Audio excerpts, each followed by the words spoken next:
Premiering this month on HBO is the series The Blacklist Volume 3. It's directed by Timothy Greenfield-Sanders, with interviews performed by Elvis Mitchell, the esteemed film critic and award-winning journalist.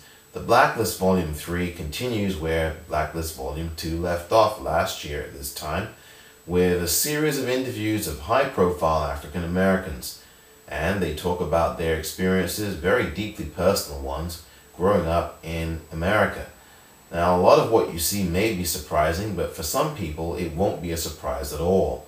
Timothy Greenfield-Sanders photographs this wonderfully in his direction against a silver grey background, and it really is effective, especially when we see these stories and see the expressions on the faces of the very prominent people that many of you will be very familiar with.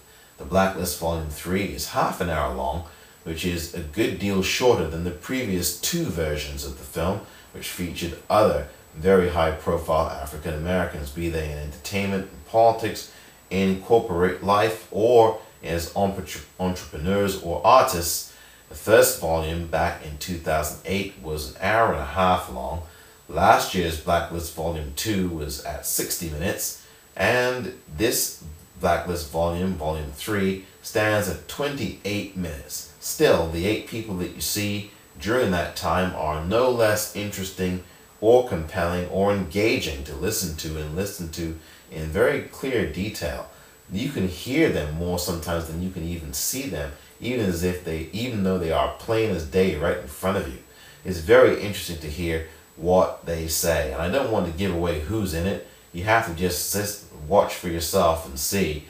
One thing can be told for sure, is that both Mr. Mitchell and Mr. Greenfield-Sanders cultivate another rich cultural portrayal of some very important people who have the same kinds of situations and stories to share with the world, and the Blacklist Volume 3 is worthwhile viewing for anybody who's interested in finding out about different cultures and different lives, very much similar but yet dissimilar perhaps from your own.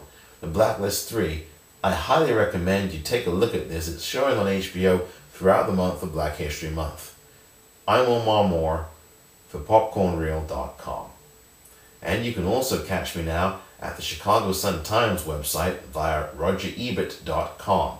Roger Ebert, the film critic, at RogerEbert.com. I am one of his foreign correspondents.